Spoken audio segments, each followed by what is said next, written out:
Well, ladies and gentlemen, we are live. Let's go some Maple Leaf talks in your ears for the Wednesday night. Let's get it rocking. Let's get it rolling. Slide on over the microphone and get everybody involved.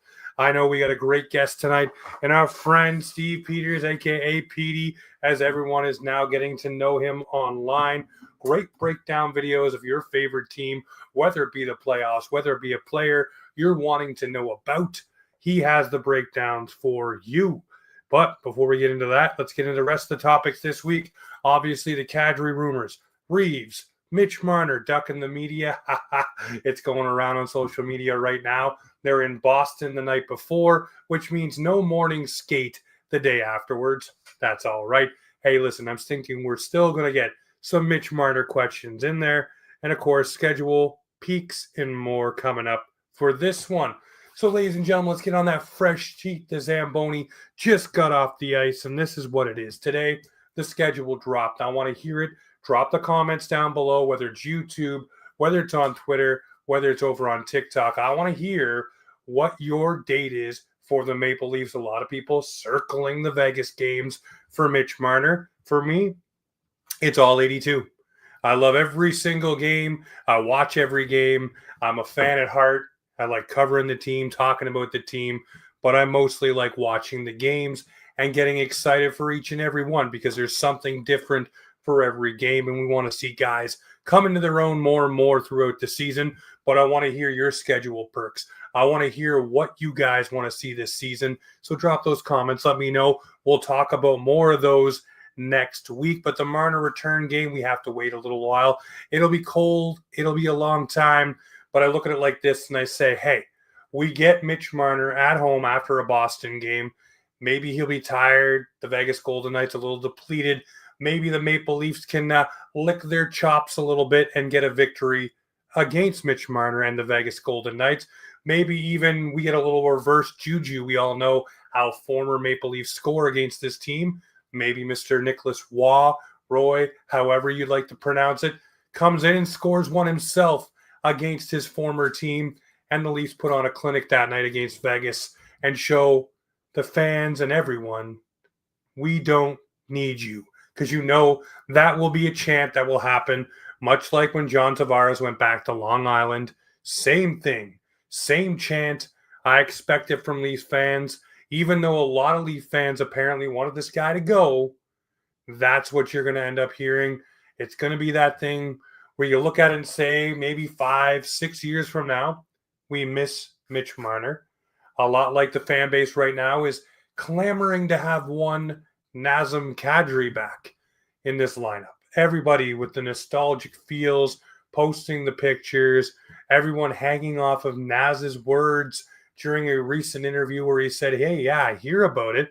Let's talk about it. So for me, it's like, okay, guys, we'd love to have Nazem Kadri back on this team.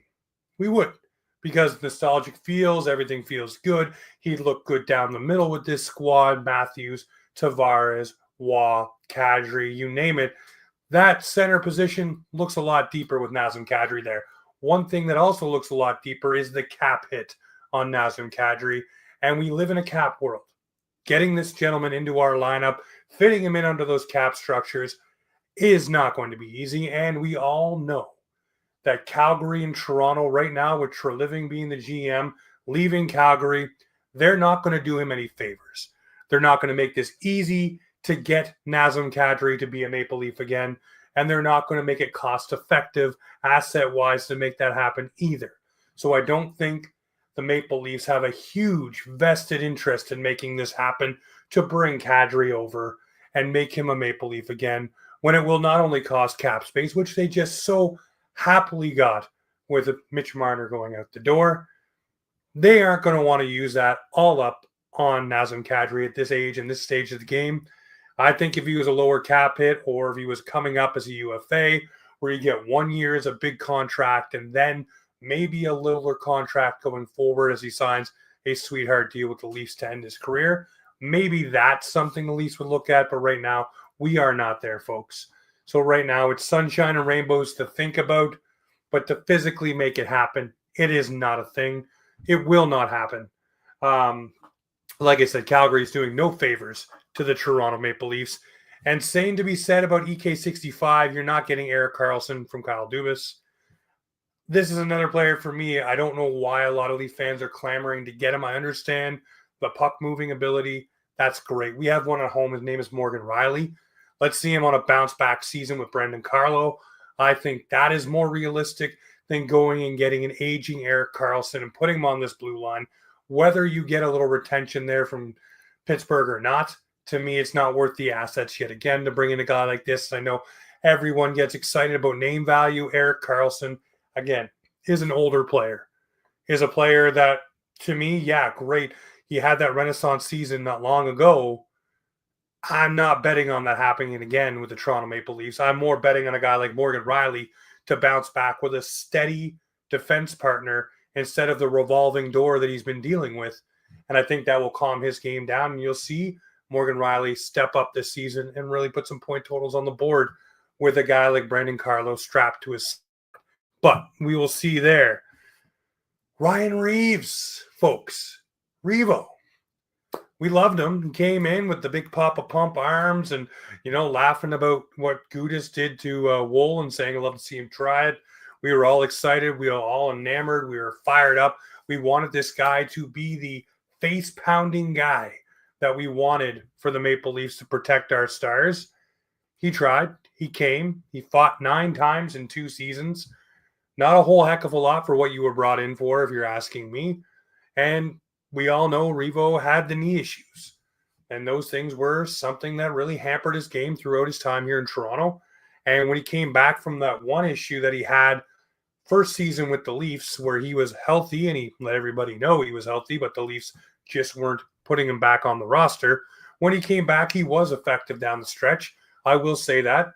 But he's not a player I think the Maple Leafs need. And if you go and sign a Pizzetta, even though everybody's saying, well, this guy's a punching bag for the league, for me, you have that replacement already. He can do Reeves level kind of stuff, in my opinion. But the comments going out the door by Ryan Reaves about talking about how he advocated for Mitch Marner to go to Vegas and talking about how good it was there and how the lifestyle is there and how this is there and that is there, it just really didn't fit for me. And Brad Treliving said the same thing. Got him out the door, shipped him over to San Jose, got a defenseman for him, one that we'll see. I mean, it's kind of a roll of the dice kind of guy. He has some NHL experience, but we'll see where he fits with the Maple Leafs. And a great guy to talk to about that will be our friend Steve Peters here in just a couple of moments. But for me, Reavo kind of, I guess, overstayed his welcome, in my opinion. He wasn't bringing what he was brought into the lineup. And then those comments and things like that, I'm sure there was stuff at the exit meeting where Reaves said, hey, it's not a fit for me. The Leafs said probably not a fit for us either. So the writing was on the wall. So Reaves felt, compelled to speak his mind, which he does. And that's one of the things we loved him for, was having that voice. But at the same time, I made a post over on Twitter saying, if the crest is too heavy, if the pressure is too much, if it's too much for you to play for the Maple Leafs, pack yourself and go. And for me, that goes for any guy up and down the roster or a part of the organization. It should be a privilege to pay for any of the 32 NHL teams, let alone one of the original 6, let alone a team in Canada, where hockey is basically front of mind for almost every person. So if you don't like it here, if you don't like the spotlight, for me, I'm always the type of guy, don't let the door hit you on the way out. I want guys who want to be here. You see the new young guy they got from the Utah Mammoth, and I will butcher his name, so I won't even say it. But I'm excited for him to come in. He wanted Toronto to trade for him. You got Wah, who grew up wanting to play for the Leafs. Pizzetta, same thing. All of these guys saying all the right things, wanting to play here, seeing how it is here. I like that. Steven Lorentz, excited to re-sign with the Leafs. That also gets me fired up. So a couple of quick things to go through quickly here. For me, the standout is shout out to that new young player we got from Utah. For me, this kid here, he's excited. He wanted to be traded here. He wants the pressure. He wants the opportunity. A lot of people, including my guy Petey, saying this guy has the opportunity, the chance to maybe become an elite passer with some of the players he might play with. We'll get more of a breakdown on him in, like I said, a couple of moments, but I want to give him a shout out. For me, the other shout out is for the social slap shots this week. is every single NHL team's social department. Why do I say that? Social media. Look at the way the schedules were rolled out. Everybody had a creative way to do it. Some had creative shots at the Maple Leafs. I look at the Buffalo Sabres with the chicken wing saying choking hazard. You got to know your audience, and obviously the Buffalo Sabres social media team understands that, but I love the way this was rolled out. It was fun. The Maple Leafs went with dogs that could be adopted. That is absolutely awesome. I love this being broken down, and I think sometimes when you're running a social media account, you catch a lot of flack throughout the season, whether it's a player leaving, something happened, team on a losing streak. The social media people kind of take it on the chin because they're posting for the team as the team. And you'll see a lot of posts of people saying, hey, I'm just the social media guy. Or some play into it and say, you know what, beat up the social media guy because the team isn't getting it done or whatever. But I want to give the shout outs and flowers to them, obviously, because today's your day. You're releasing a schedule, but in a fun way. Everybody was involved. Everybody was talking about the different dates, different videos, different concepts, different way we put out there. And as someone who does social media stuff, and I'm sure my guest here soon will say the same thing, getting these things out there in front of people's eyeballs in a way that hasn't been done before is difficult because many things have been done. Everything under the sun has been touched. So just to have a little flair and fun with it, I wanted to give some flowers there and just say, hey, great job on the schedule release. But before I go any further, I got to say this. We got the guest bench. He's been on a few times on the show. We've had to push this one a few times because this guy right here, super sleepy wedding stuff. Not my wedding, but just tired as can be. I finally had a couple cups of coffee, a few extra hours of sleep, and we're finally getting this done. I enjoy picking his brain and talking about topics. So let's get him on without further ado. My friend, Mr. Steve Peters, here he is joining the show. What's going on, buddy? James, I tell you what, I've been here from the beginning of the show, and I said this every time, still the best open on the internet. That YouTube open you have. That. Absolute fire, James. Oh, listen, you got to get a little fired up sometimes, you know. That's obviously, it's the off season. Everybody's kind of a little sleepy on hockey, you know. Schedule release day kind of gets the juices flowing a little bit for September, October, but we are still in July, so it makes it difficult. So obviously, if you can get a little bit of juice going for the end of the show, everybody starts watching. Exactly. And I tell you what, scheduled day is a big day for everybody across the league, for fans included. But I remember when I used to work for the Coyotes, scheduled day was always, you looked at a few key days. You looked at American Thanksgiving. You looked at Christmas break. Where are we? And you looked at the All-Star break. Are we on the road? And we invariably, the league would always put the Coyotes in Buffalo right before we fly home for Christmas, the longest flight in the country. But it's an exciting day for fans and teams alike. No, it definitely is. Obviously, you start picking out the dates today. Maybe you might be traveling to your favorite team city if you're not in the local market. Yeah. Or if you're looking for a key moment for a player coming back like Mitch Marner, Ryan Reaves, or whoever else you might be wanting to see. But yeah, it starts to get, like I said, those juices and wheels turning of what we're going to be doing with this team. James, just let me interrupt there. Where are you going to watch Ryan Reaves? In the press box? Are you going to meet him in the parking lot as the team gets off the bus? Dude ain't playing. Listen, I'm going to scrum it up with him right in the middle of the parking lot. We're going to have some words now. Dude, he ain't playing. There's no chance. What are you going to? Listen, well, you know what? Here's the thing.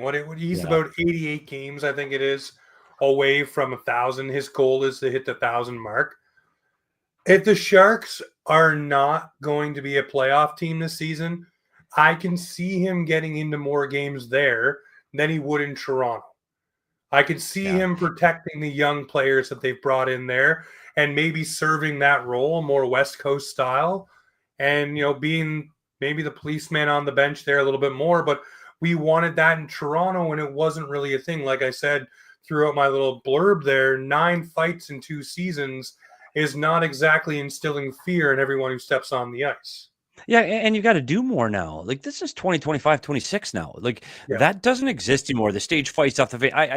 I've gone about this on the internet many times. I don't like the stage fights. Hey, buddy, let's fight, and then we'll give a thumbs up in the penalty box. Dude, you run my goalie, we're gonna fight. You cheap shot one of my young players, we're gonna fight. Your sticks up, we're gonna fight. Like, that's where fighting is necessary in hockey. I think the self-policing, it's incredibly important. The problem with Ryan Reaves Like a couple of things. And I think there was a value for Ryan Reaves years ago. The problem right now is the guys that can fight and get those majors are also guys that can skate. And the guys that can be of value offensively. Unfortunately, those days are past for Ryan Reaves. And you look at him in San Jose, I just do not see a matchup where who the hell is he going to fight? There's nobody in the Pacific Division that's going to drop the gloves with Ryan Reaves. If I'm on the bench of the other team, it's like, dude, let him play. Like, stay out of his kitchen and let him play. I will say to your point, though, yeah, you're right. If Michael Misa makes that lineup in San Jose, if Macklin Celebrini and Will Smith and all these young kids, you're right. Don't take liberties. Look what's coming over the boards if you do. But let's face it, I'm with you all day long in this, James. I just don't see a guy that plays 8 minutes a game being valuable and no time in the playoffs. Like, dude, you're going to put him in the playoffs when you're trying to play with speed and pace? You can't. So yeah, I was surprised at the comments as he left the door. Just leave, dude. Just leave and go try to do something somewhere else. And don't take it out on your former team. I thought that was poor. Well, for me, I look at it like this for Ryan Reaves and those comments. I think it's maybe a little sour milk on his side. Sure. Because I really don't think he wanted to leave. I think he did like the fact of being a Toronto Maple Leaf. And I think whatever was said in the exit meeting, whether he's saying it's amicable, but both team and player thought the same way, maybe the team came out first and said, hey, maybe there's not a spot for you here. We can look to move you. And, he kind of rolled with it. But obviously out the door, leaving, didn't like it so much and was letting his feelings be known. And also talking about how he told Mitch about Vegas and how great it is. Those are things that you say when you're kind of dealing with some hurt emotions, hurt feelings. Yeah, and I agree. And you look at that, you think I'm looking at Matthew Olivier, who's for Columbus has the most fighting majors in the league last year. He got 18 goals. And I think you have to have some value to your team if you're going to play that way. So yeah, I don't think that's a big loss for Toronto. Not a big loss at all for Toronto, letting him move on. No, well, like I said, we signed Pizzetta. Pizzetta was a replacement for him. He may not be the same caliber of fighter, but at the same time, he's a guy that can come in and dust it up and play those minutes if you need to, and may also be able to play more up the ice than just that one element of his game. Yeah, and I think he's going to be another player that probably isn't getting a lot of ice time and playing a lot of games, but when you do need him, you have the ability to throw him in the lineup. And we know this. There are nights when you're going to need a player like Michael Pizzetta, that he's going to have to show up and play, and he's going to have to show up and do his job. But he's not a guy that you're going to see playing 80, 72, 75, 80 games next year. He's going to pick his spots. He's going to find some ice time, but he's not a guy that I think is going to be a big factor in this Toronto Maple Leaf hockey club next season. No, I don't think so. And I think for maybe stints of this season coming up, he might actually be an AHL player. Opposed to riding the bench or being up in the press box. He may enjoy some time down there just to get the ice time and keep the legs going. And maybe a guy who is more willing to do that than Ryan Reaves was. For sure. So for me, I want to ask you the question. We were talking during the playoffs, Game 3 against the Panthers. I thought this team finally figured themselves out. But 3-1 became a Panthers victory in Game 3. And we all know what happened with that series. Game 6 was lightning in a bottle for one game.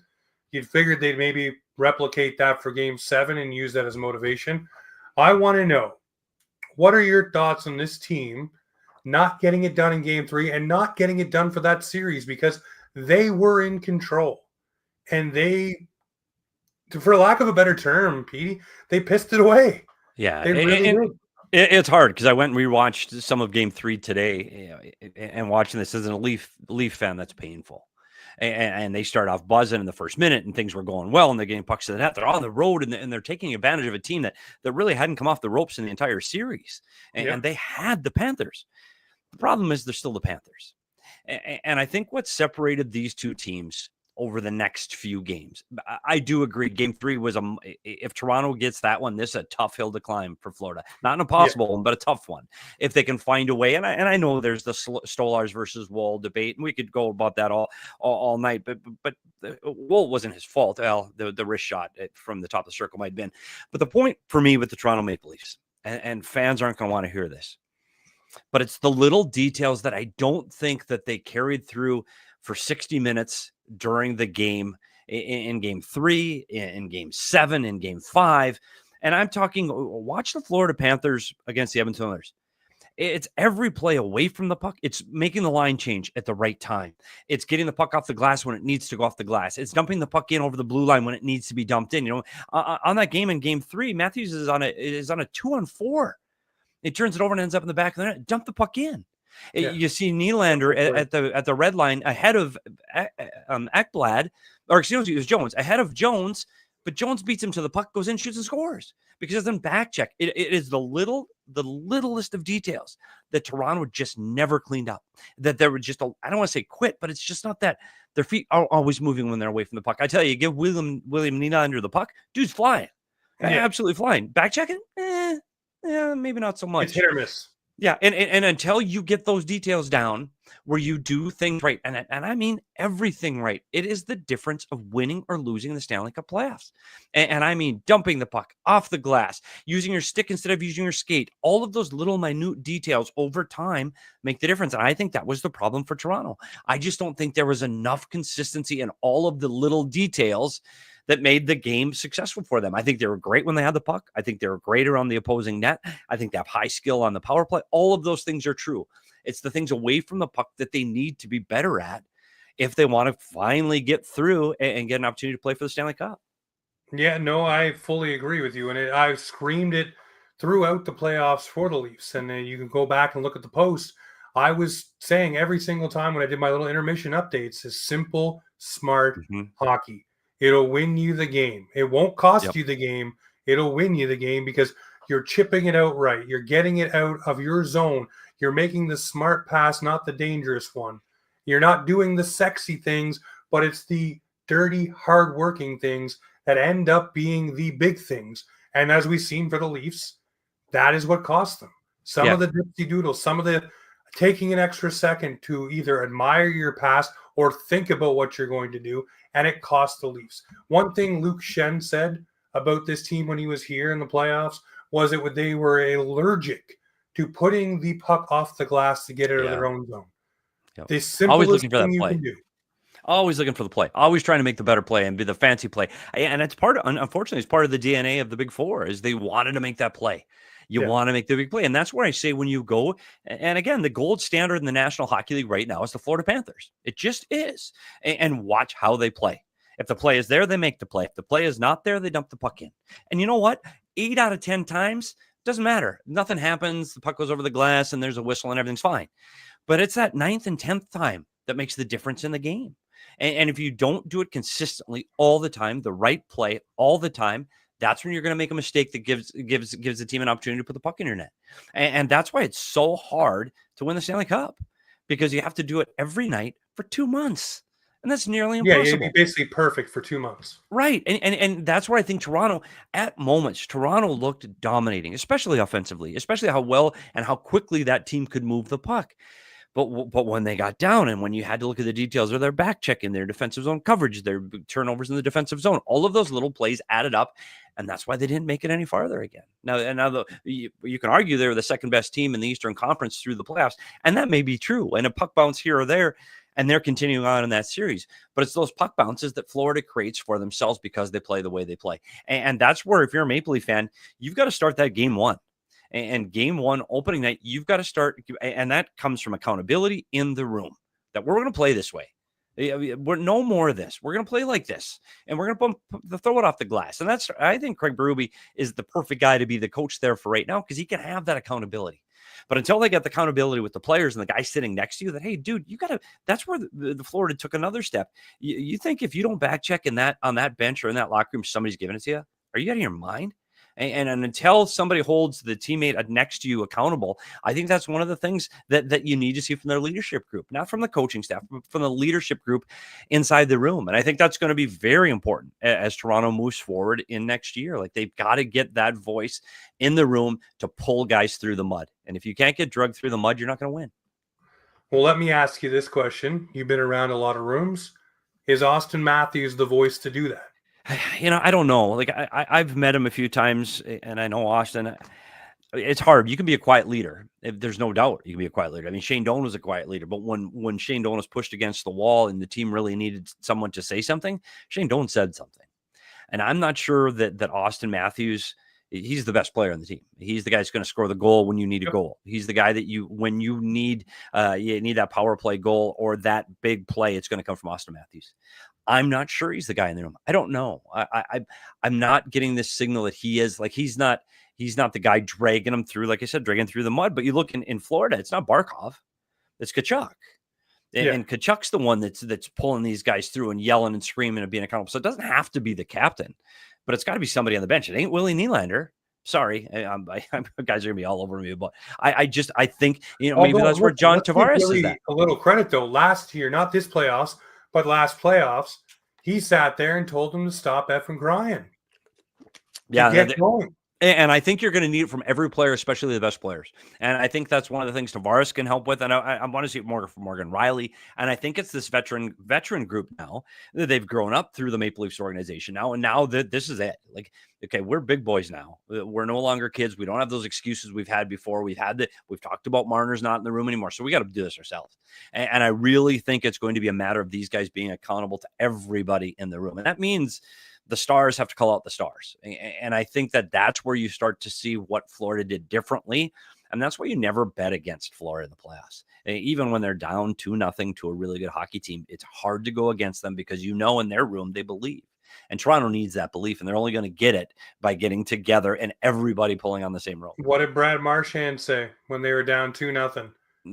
A little belief goes a long way. And I tell you what, he's one of those guys that plays the right way. And he made a huge difference in going through that series. And he signed the big ticket. Now he's going to be 52, 53 when that thing's over. But again, to the point is you need everybody doing the same thing. And I didn't get the sense of that in Toronto, even though Berube tried. And I think you could see the frustrated look on his face at times.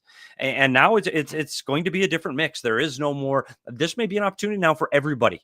Everybody now. We don't have Mitch anymore. Marner's not the excuse anymore. Now we need to have everybody, because this is a team that didn't replace Mitch Marner. You have more players, but you're sure as hell ain't replacing 100-point Mitch Marner with the guys. You're not replacing that guy. There is no replacing that guy. And again, I want to take this moment to say, anyone who is anointing Easton Cowan that guy because of what he's accomplished in junior, please pump the brakes, stop for a moment, let the kid get into the NHL, figure out his own game and play his own game, because a lot of people are saying that is a replacement. No, it is not.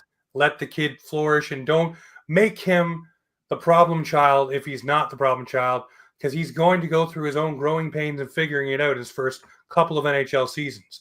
But a lot of people want to anoint that. And I always keep saying it every episode now, but it feels like everybody keeps wanting to put him up on a pedestal. Let the kid get in. Let the kid play. Don't put all these expectations on him. And when he doesn't meet your expectations, say he's a bust. Because he's not going to be. I think Easton Cowan will be good, but he needs his own time to grow. Yeah, and I think the expectations for these young players to be immediate success on their teams, especially really good teams, I think that's a big ask. And I think when you look at the teams right now where you have the younger players that are more successful, let's call it like you see it. You look at Connor Bedard, the team's no good. And he's making a big impact. Macklin Celebrini's on a bad team. So they're getting those opportunities. It's hard to step into the Toronto Maple Leafs for a regular player, let alone a young kid. I just don't. I agree with you. I don't think it's fair. I think that going to be a really good player, but just not right now. No, he's going to take time, and whether it's in the A or wherever he has to grow. But one guy that I do think is going to have a voice this season, and I kind of get the idea. He's got a little bit of swagger and a little bit of stick swagger, whatever you want to call it, is Matthew Knies. Yeah. I do think he's going to puff his chest out, and he'll be the Tkachuk-esque guy on this team that'll lead in hits, will score the goals, will do whatever he needs to do for his teammates, but he'll expect it at everybody else. And he'll be a guy to bark and yell. And I've seen it a little bit this season. Now that he signed a ticket to cement himself with this squad, I think he's going to even be more of a voice and a force in that team. Yeah, I agree. And when you look at a kid like Matthew Knies, he does what you want him to do. He plays playoff hockey. Well, let's face it. It's 6'3". Dude gets into the corners, gets to the front of the net, and more importantly, he can score. And he's got that. Like you said, he's got that swagger. And getting him locked up was a huge move for the Toronto Maple Leafs. And I think there are so many teams going back to the 2021 draft going, how in the hell did we miss this kid? How did we miss on Matty Knies? Because I tell you what, I think when you put him and Matthews together, they're absolutely dangerous, scoring threat every time on the ice. But he can also be that physical guy. I think he's a special player, and I think he is the exact type of player that can help you when you really need to win, starting in game 83 and on. And I think it was a huge, huge deal getting him locked up. So that kudos to Brad Treliving on getting Matty Nyes locked up for years to come. Yeah, like I said, I think this guy's going to be a vocal one for the Maple Leafs. Two players I want to ask you about here. We're going to talk about your guy from the Utah Mammoth in a moment, but I want to ask you, Leafs have been searching for a third line, fourth line, consistent center. They go get Roy, however it wants to be pronounced, because everybody has their own way of saying it. I want to know from you, is this guy kind of that bottom six center that we've been looking for, or is he just going to be another one of those revolving kind of casts that we've had the past few seasons? It depends. And I know that's an unfair answer, but it depends who's playing with. Because one thing about Roy is his ability to get to the net. I like the way he is around the blue paint and his ability to get to the net. One of the things, he just finds the puck. From the hash marks in, the puck finds, when he was wearing number 10 in Vegas, it would just find him. And you're surprised all of a sudden the puck, it's on his stick again. And his ability to finish when he's in tight. I know he's not a guy. Don't expect him to get 25 goals in Toronto. It's not going to happen. Can he get 20 in Toronto? I think he can. I think he is going to be a guy that can play both sides of the puck. I think he's going to bring a little bit of energy to that bottom six forward group. And yeah, I absolutely think he's going to help. And you're still looking at a guy, he's getting a little bit older. He's in his late 20s, but he's got a lot of experience. And I do think he's going to help. And it's funny because you look at all these projected lines, and that's nearly impossible to do at this time of year, by the way, is project lines. But I've seen him paired with Max Domi. I like that because Domi's kind of that same thing. He's going to use that energy and he's going to give that little spark to get pucks to the net. And I think Nicholas Roy can be a guy that can really keep up the pace with Domi and I think get pucks to the net. So yeah, I think he is going to be an effective player there, but effective for Toronto is different than effective for somebody else. And I think the expectations sometimes get so high when teams are better.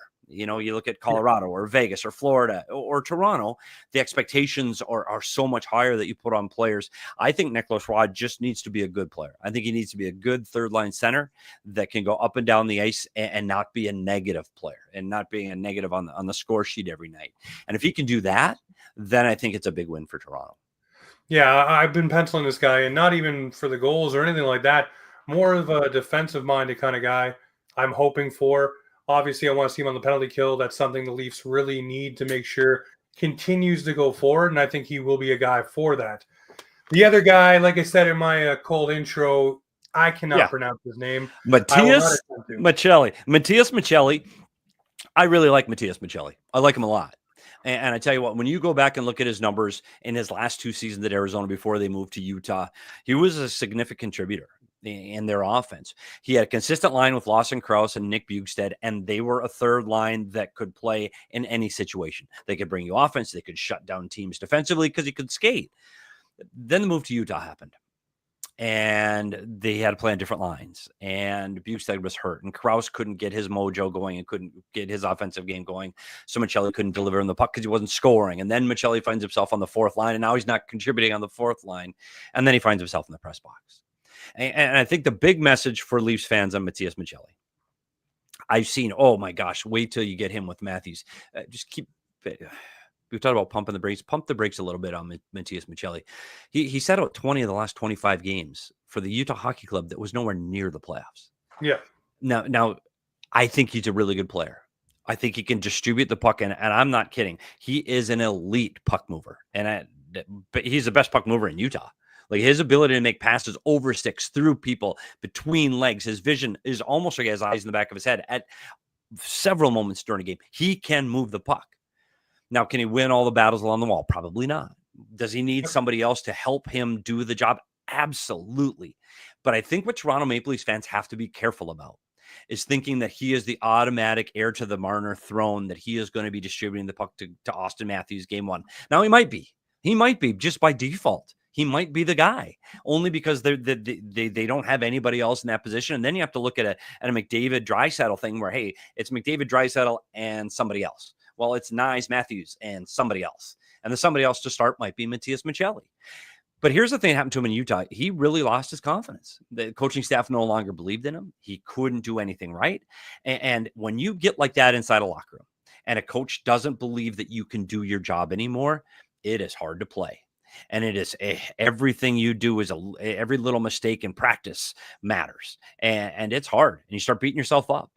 And I think if Matias Maccelli can get into Toronto and have some positive feedback from the fan base, from the players, from management, from the coach, this kid's got a really good toolbox. And I'm telling you, you're going to see him on probably not on the PP1 right away, but you're going to see him getting power play time. He is that good of a puck distributor. And I predict by December or January, he will be in that top 6 group. And he's going to be a big factor in getting people the puck. I do think he is going to be a guy. I think his contract is 51 points and make the playoffs. That's going to happen. Like he's going to get 51 points on this team. I'm not worried about that at all. I see. Now I'm going to pronounce it right. Maccelli. Yep, doing Maccelli. well for the Leafs. Now, I look at this and say, for me, in my mind, I don't see him line 1 right away. I see him on line 2 with William Nylander, John Tavares. Yep. For whatever reason, I'm feeling Max Domi might be up higher in the lineup, just where he had that dishing experience with Matthews before. That might be something they go back to, a callback to that. And it doesn't mean that he won't move up to that spot eventually. But I think players like Willie and JT might be where he fits in, where he can dish the puck and get open, do different things and help guys. Willie with his speed, that might be more suited to what he does. And, we know Willie can score. So that might open that ice up and help him out where he can dish the puck in ways that maybe people haven't been able to Willie before outside of a Mitch Marner.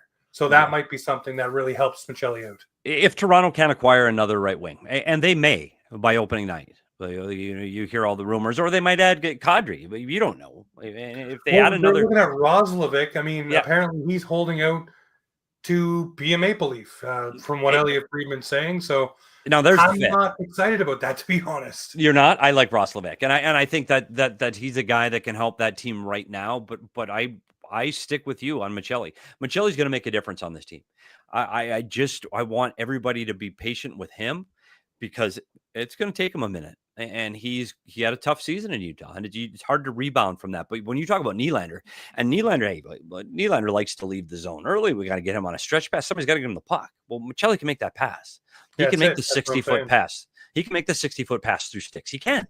Like he's that elite, and that's where I'll do my little plug. I did a little video on him. Make sure you go watch it because you'll get to see his plays in action and his ability to move the puck like that. And I think people that don't know him will be surprised at how well he moves the puck. So I agree, and I think what Matthews and Nyes will do then, and I do think if the lineup started today, and you got to play a game today, I do think it's Max Domi. And partly because I just think he can handle it right now, and he can handle playing with Matthews and Nyes. I think he can keep up with the pace. I think he can get the puck out of the corners. I think he can bring that little grit to that line, and Nyes on the other side bringing some grit. So I do think that to start, and then they're going to pull the best defenders in the opponent, and that might give Maccelli, Tavares, and Nylander an opportunity to get the next best defenders on your opponent. And I think it's going to give them more opportunities. So I do think he's going to have success there. And I do think he is a guy that is going to be a better player in Toronto than he was in Utah. It's about fit. And he just didn't fit in Utah. So it's a good play. It's a good move for him personally. And I think it's a really good move for the Toronto Maple Leafs. Yeah, no, I'm looking forward to him jumping into this lineup and having contribution. Like you said, confidence is key. It goes a long way. Yep. Whether you're a goaltender, defenseman, forward, it doesn't matter. If someone's believing in your game and you're feeling pumped up about it, we hear it all season long, guys. Gripping the stick too tight. Yeah. Or, he's going through it because the confidence isn't there. Puck is skipping on him, this, that, and the other stuff. So hopefully this guy comes in, fresh scenery, new guys, everybody snapping it around, having fun, coming into this lineup. I want to ask you about this team as a whole right now. There's a lot of pundits in Toronto making articles saying the Toronto Maple Leafs are not going to be a playoff team this season because of Mitch Marner leaving. I say nay. This team is going to be a playoff team. They have a decent goaltending tandem, not elite, but decent. The back end is probably the best defense they've had in a long while for this squad. And they have room to make moves in forward groups, which they can do, and players to still try out and get into this roster. But I do see this team as a playoff team. Am I crazy? Well, first of all, those are two separate questions, James, because the answer to the second one is an absolute yes. You are Yes. crazy. But is it a playoff team? Absolutely, it's a playoff team. Are you in your mind? Like, come on. The Toronto Maple Leafs, now are they a Stanley Cup championship team? Right now on paper, probably not. But are they a playoff team and a potential team that can compete for a Stanley Cup? Absolutely. And I like Mitch Marner. I do. I think Marner's an exceptional player at the way Marner plays. I mean, he's a 100-point player, and he makes the plays, the little plays that hardly anybody in this league can make, Mitch Marner can make. But is he the guy that's the difference between the Toronto Maple Leafs winning a Stanley Cup and not winning? No, we've seen he's not. He's not. We've seen it year after year. He's not. So it's okay that Mitch Marner's gone. It's okay. He had 2 goals last year. He had 1 the year before that in the playoffs. Like, it's fine. He's not the difference between this team making a Stanley Cup run or not making it. They need a player that can play hard minutes, that plays the right way all the time, that does the things we talked about, chipping the puck off the glass, back checking, lifting up a stick in the defensive zone. And I'm not convinced that that's the things that Mitch Marner did. He's a guy that can dig the puck off the wall and deliver it to the front of the net exceptionally well. He can go high in the offensive zone and feather a puck through to the opposing goaltender for rebounds and screens. Absolutely, he's that guy. But he's not the guy that carried this Toronto Maple Leafs into the playoffs. He's not. So Toronto is, not only are they a playoff team, they are a team that can go deep in the playoffs as is right now on paper. Without a doubt, their goaltending has to be good, but everybody's does. Yeah. I like you talked about their defending. They've got more balanced scoring than a lot of teams in the Eastern Conference. Are you kidding? The problem isn't trying to compete in the playoffs. There is only one goal for every team in the East, and it's how do we stack up against Florida? And if you have to play Florida in a 7-game series tomorrow, Toronto is going to lose. And that's I still believe they need another player up front. And it's got to be a guy that can play that kind of hockey. And does Jack Roslovic help this team? I think he helps. I'm not sure he gets you over the Florida hump, but he puts you in the conversation then. I still think they need some help to get over Florida, but without a doubt, no question, none at all, this Toronto Maple Leafs team is a playoff team. Yeah, no, I'm okay. Maybe crazy, but I do believe like you are, James. You have to be a little crazy to want to do this all the time. That is true. But fair. I look at the Maple Leafs and say they are a playoff team. They are built to it. They lost Mitch Marner, yes, but like you said, it wasn't Mitch Marner that carried and drugged this team to the playoffs. They have a new guy as well in Matthew Nyes, who's coming into his own as a megastar for this team. Yep. He is one of an elite handful of players who can play the physical brand, score, and still keep on chugging. I think it was him, to Chuck, and Tom Wilson last season that were in that kind of elite category where you have over, 130 hits, I think it was, or something like that, plus the goals. He was one off of that mark for 30. This guy is money in the bank to me. And the way he played in the playoffs, that was stuff that got you excited because it was the physical play. It was the breaking out and the skating that everybody was kind of down on for him. He really seemed to learn how to get some separation going too. So that made me excited. But I look at this team and say, for once, they're heading into a season not in LTIR. They're heading into a season right now. If they don't sign Roslovic, they have $5.3 million in cap space. Yep. That is something they haven't had before.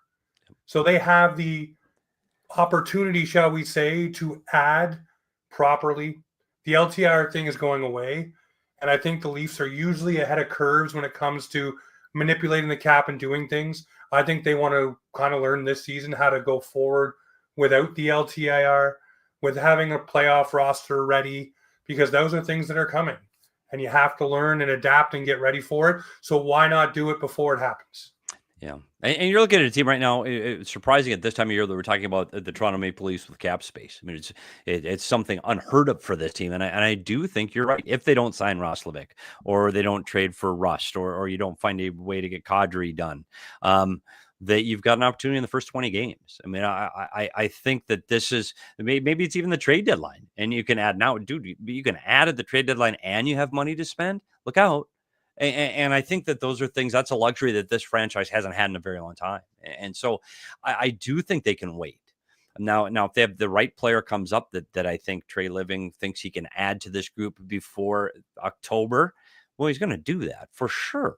But to go into the regular season and having money in the bank and a team that I think is an exceptional team in the Eastern Conference as is, you're in good shape. and no one really knows which way the season's going to go.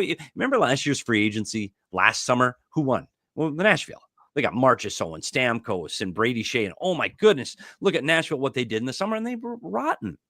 Yeah. So you don't know how these teams, we talked about, oh, hey, Marner's going to Vegas and they're going to be great. Well, wait.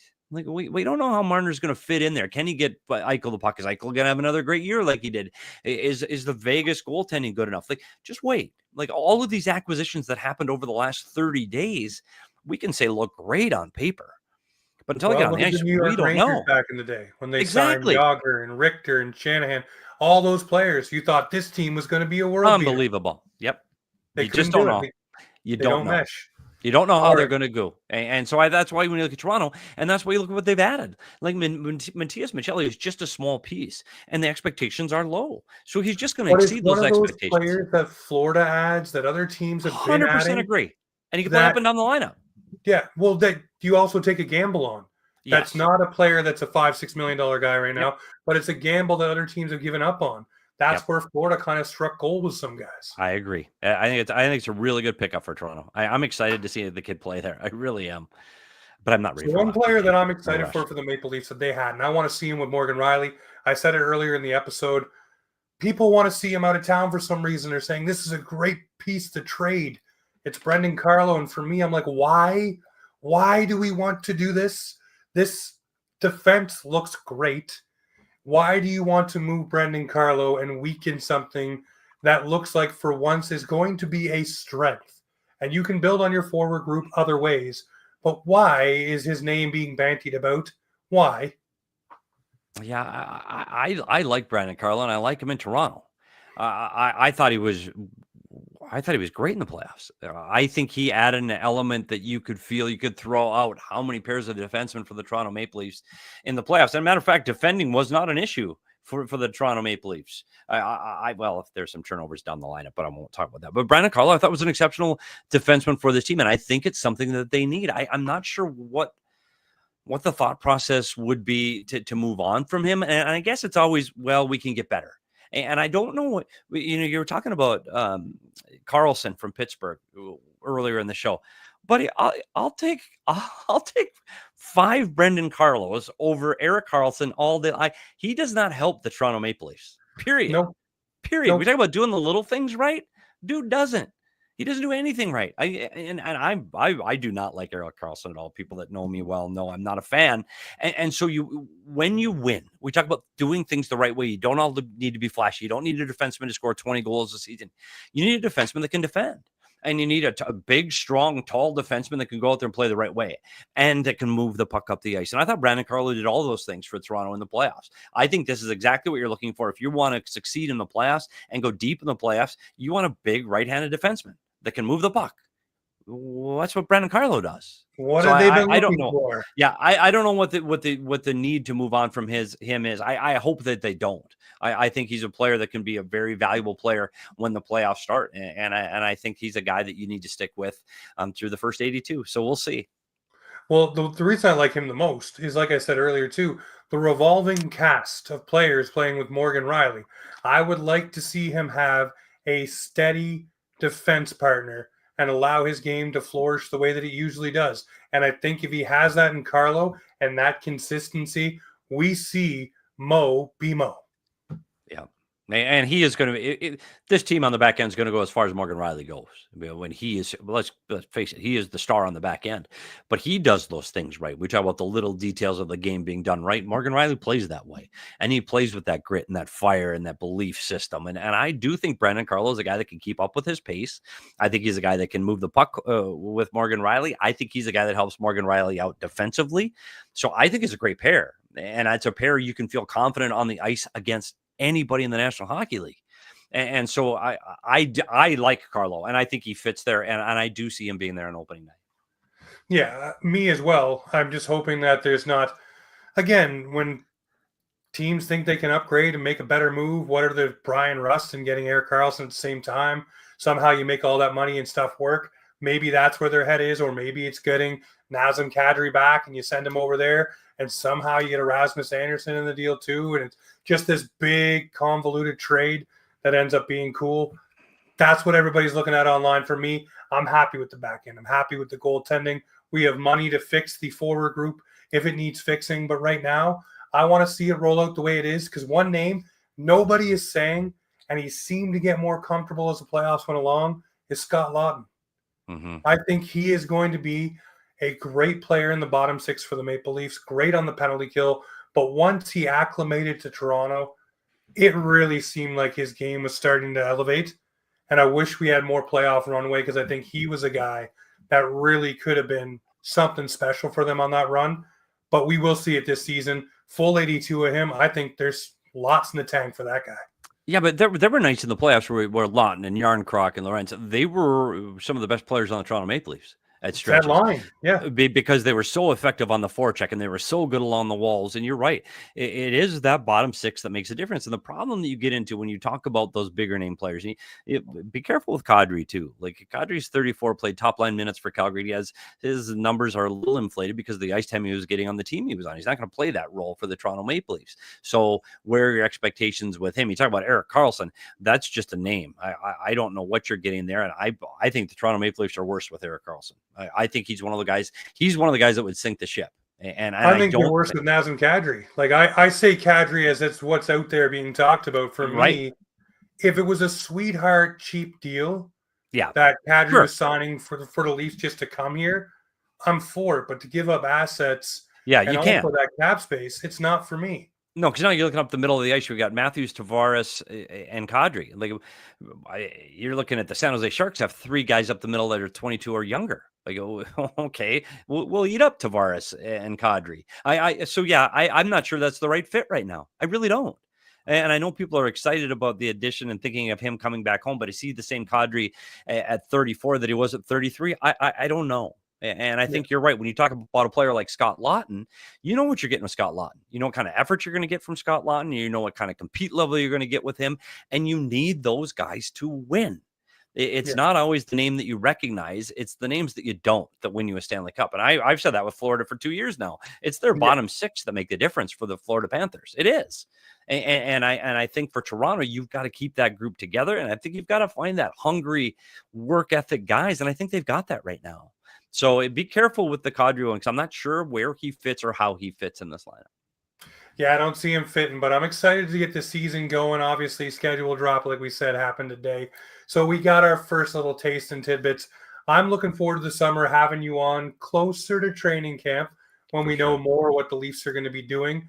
But I want everybody to take a moment and follow my guy, Petey, here. The videos he does for breakdowns are awesome. Everything he does, you see him everywhere right now. He's on all kinds of different podcasts, breaking it down. I love him. He's great. He's absolutely awesome to talk to. Very flexible as well. So, folks, go give him a follow at Petey. Tell the folks where they can find you, because I want to make sure your stuff is getting out there as much as possible. Sure. I highly recommend people go over to Inside the Coaches Room on YouTube, because I did put out that video of Matthias Michelli, so you can see what he is, who he is, and what difference he's going to make to the Toronto Maple Leafs. And I do it with video, so you can actually see it with your own eyes. So check out Inside the Coaches Room on YouTube, and then you can follow me on S. Peters Hockey on X. There you go, ladies and gentlemen. So another episode of Offside in your ears. We'll be back again, hopefully Sunday night, tiredness permitting. But looking forward to having another great guest on, like my friend right here, Petey. But ladies and gentlemen, this is Offside Hockey Talk, where the Maple Leafs and hockey, we come to talk.